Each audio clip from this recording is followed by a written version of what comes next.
Moving on, I went ahead and plugged it into the wall here.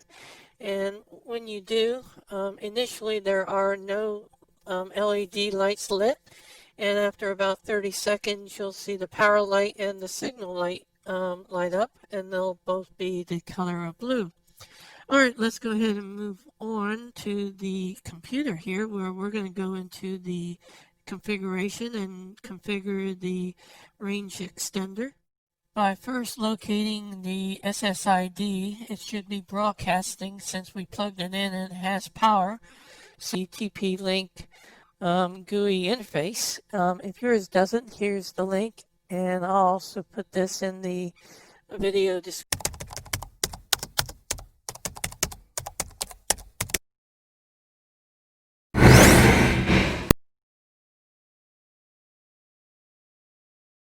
Area as well. Now, once this is open and you have it being displayed on your Windows internet browser of your choosing, go ahead and type in a password here. Now, keep in mind that this is a password that you're creating right this moment. You're making it up. It needs to be 8 characters, letters, and numbers. And confirm that both of these are the same once you've typed it in twice. And before we click on start, I want to just point out that there's an app in the App Store and Google Play, so that you could utilize those if you wanted to help you manage this extender. All right, let's click on start. And once you do, it starts scanning all the available networks that it can find within your neighborhood. And in this case, it found quite a number. Specifically, it's finished, and it comes back and it confirms, wants you to confirm rather, that the 2 passwords are correct, and they were. So I clicked on confirm, and then I get this next screen that allows me to change my SSID for the extender. So for the 2.4 gigahertz network and the 5 gigahertz network, I can either leave them the same as my router SSIDs are, or I can make them distinctly different. And in my case, I'm going to make them different so I know which is which.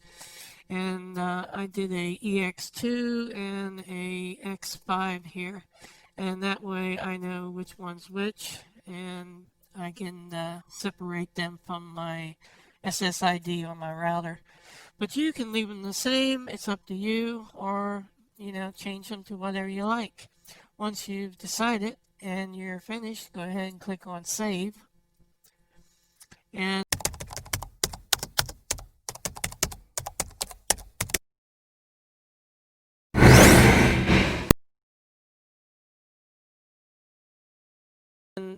it'll go ahead and apply all the settings that you just did. And once that's completed, it will take a few seconds, I don't know, up to about 30 seconds to a minute. And I just want to point out that we are going through the quick setup process here, not the advanced setup. The advanced setup is very similar.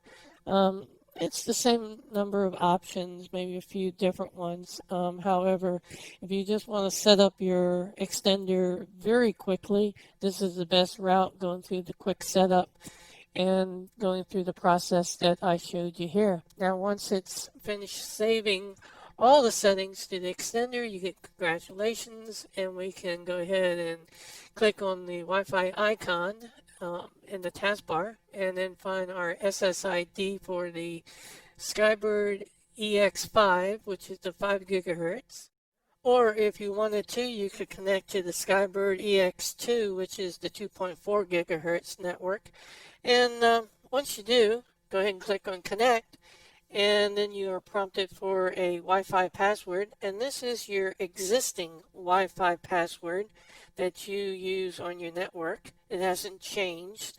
And once you click on next, it will make a connection, and then it shows here that I'm connected and secured on the Skybird 5 EX5, which is the 5 gigahertz bandwidth on the extender.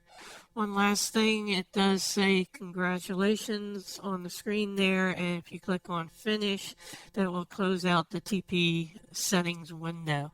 At this point, you can open up an internet browser and go to the internet, or utilize anything you like to access the internet, and you're good to go. But before I end this video, here's a final image of the Wi-Fi extender and being utilized. As you can see, the power light, the signal light, the 2.4 gigahertz light, and the 5 gigahertz light are all lit and they're solid. If you would like to see more videos like this one, please click subscribe and leave a like if you like.